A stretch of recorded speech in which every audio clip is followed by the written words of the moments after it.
కొన్ని లక్షలాది మంది అయితే కొన్ని దశాబ్దాలుగా వాళ్ళు సొంత డబ్బుతో కొనుక్కొని ఉన్నటువంటి భూములని నిషేధిత జాబితాలోకి చేర్చి ఇప్పుడు ఒక అయోమయ పరిస్థితిలో వాళ్ళు ఉన్నారని చెప్పుకోవాలి. మనతో పాటు ఈ కేపీహెచ్పిలో ఉన్నటువంటి ఒక కాలనీ వాసి ఇక్కడ కొన్ని దశాబ్దాల కాలం నుంచి ఆయన భూమికి ఒక భరోసా అనేది ఆయనకుంది. కానీ ఇప్పుడు ఏంటి అనేది అర్థం కాని పరిస్థితిలో ఉన్నారని చెప్పాలి. సార్ ఇప్పుడు అసలు ఏంటి? ఎన్ఆర్ఎస్ఏ కాలనీ ప్రెసిడెంట్ని 2001లో ఎలక్ట్ అయ్యాను యునానిమస్గా. ఇస్రో ఎంప్లాయీస్ అందరం. ఎవరికి 2 ప్లాట్లు కూడా లేవు. ఒక్కొక్క ప్లాటే అలాట్ చేయాలి. Even though it's private land అయినప్పటికీ మా ఎంప్లాయీస్కి ఒక్కొక్క ప్లాటే అలాట్ చేయించుకున్నాము.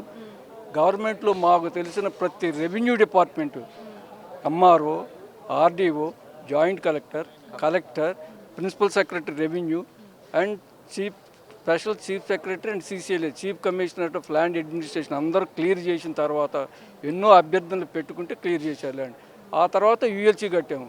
ఆల్మోస్ట్ 1.76 crores యూఎల్సీ కట్టాము. ప్రతి ఒక్క ప్లాట్కి ఎండార్స్మెంట్ చేయించుకున్నాం మళ్ళీ 5,000 ఖర్చు పెట్టి. ఆ తర్వాత ఎల్ఆర్ఎస్ కట్టాము 2 కోట్లు పెట్టి. తర్వాతనే మా పర్మిషన్లు ఇచ్చారు. అఫీషియల్గా ఇల్లు కట్టుకోవాలనే దృష్టితోటి ఇవన్నీ పే చేసాము. మేము ఎలాంటి దొంగలం కాదు, ఎలాంటి అన్యాయం చేయలేదు. ప్రతి రెవెన్యూ డిపార్ట్మెంటు మా ఎంప్లాయీస్ తరఫున కానీ లేకపోతే మా ఇస్రో పేరు చెప్పుకొని కానీ అందరూ క్లియర్ చేసిన తర్వాతనే మేము ఈ ల్యాండ్ని డెవలప్ చేసుకున్నాము. అంటే ఫర్దర్ స్టెప్స్ ఏ విధంగా తీసుకోబోతున్నారు? అంటే ఆల్రెడీ అధికారులతో మీరు లెటర్లు రాశారు, అన్నీ కూడా రాశాము. మా ఎమ్మెల్యే గారు రాశారు, జయప్రకాష్ నారాయణ గారు చేశారు. అందరు కలెక్టర్ గారికి 4 ప్రజెంటేషన్ ఇచ్చాము. నాదేం చేయదండి, గవర్నమెంట్ని అడగండి అన్నాడు. Our slogan is only 1 number, roll back 22A.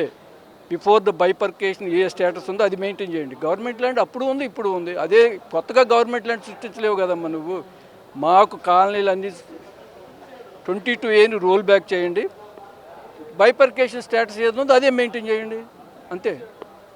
Sir మీరు చెప్పండి, అంటే ఇప్పుడు ఈ సిచ్యువేషన్ మొత్తం చూసినట్లయితే రాష్ట్రంలో ప్రతి చోట కూడా ఇదే కనిపిస్తుంది. ప్రత్యేకించి హైదరాబాద్లో ప్రతి నియోజకవర్గంలో కూడా నిషేధిత భూముల జాబితా అనేది ఒక్కొక్కటిగా బయటకు వస్తున్న పరిస్థితి. దీనిపైన మా కాలనీ 1987లో స్టార్ట్ అయిందమ్మా. ఆల్మోస్ట్ 40 years అవుతుంది. ఈ 40 years నుంచి సార్ చెప్పినట్టు ఆల్రెడీ మనకి కోర్టు నుంచి మేము అవాకేట్ అయింది ల్యాండ్ మా ఎంప్లాయీస్ అందరికీ.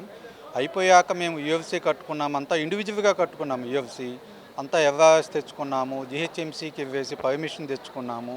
Almost 90-95% complete అయిపోయినాము. ఓన్లీ 5% ఇక్కడ ఆల్రెడీ వేకెన్సీ ల్యాండ్లు ఉన్నాయి.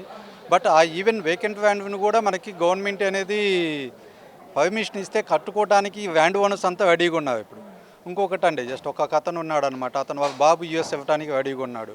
బట్ దాంట్లో ఇప్పుడు దానికి బ్యాంక్ లోన్ పెట్టేసుకొని దానికి మార్టిగేజ్ చేయాలంటే దే ఆర్ నాట్ అలౌయింగ్. ఇంకొతనికి పాప మ్యారేజ్ ఫంక్షన్ ఉందో, ఇలాంటి వాళ్ళందరికీ కొంచెం ఇబ్బంది అవుతున్నాం. ఏమి ఎగ్జాంపుల్ ఇబ్బంది ఉంది. ఇవన్నీ నేను ఎగ్జాంపుల్ చెప్తున్నాను. ఇంకొక అతను వచ్చేసి నేను ఒక బ్యాంక్లో నా లోన్ ఉంది, ప్రైవేట్ బ్యాంక్లో, నేను ఎస్బీఐకి మూవ్ చేసుకోవాలనుకుంటాడు. అతనికి ఏంటంటే just that is not allowed now. అంటే they are not able to do anything.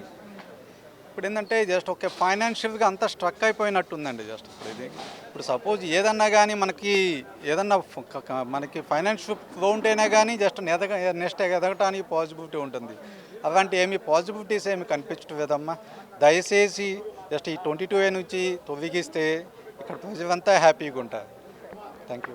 ఈ 22A నుంచి తొలగిస్తే తప్పించి మేమందరం కూడా ఫైనాన్షియల్గా స్ట్రక్ అయిపోయిన పరిస్థితి ఇక్కడ కనిపిస్తుంది. అటు బ్యాంకులకి వెళ్ళి రుణాలు తీసుకోవాలన్నా ఈ నిషేధిత జాబితాలో ఉన్న భూములను చూసి బ్యాంకులు కూడా భయపడుతున్నాయి. వాళ్ళు ఏ విధంగా ముందుకు వెళ్ళాలన్నా ఫైనాన్షియల్గా అనేది స్ట్రక్ అయిపోవడము. దాన్ని దశాబ్దాలుగా మేము ఇక్కడ ఉంటున్నాము, కానీ మా భూములకి ఈరోజు సెక్యూరిటీ లేకుండా పోయింది. మేము సొంతంగా ఇండివిజువల్గా యూఎల్సీ కూడా పే చేసుకుంటున్నాము, అన్ని రకాల పర్మిషన్స్ కూడా మేము ఇండివిజువల్గా తెచ్చుకున్నాము అని ఇక్కడ ఉన్న స్థానిక ప్రజలైతే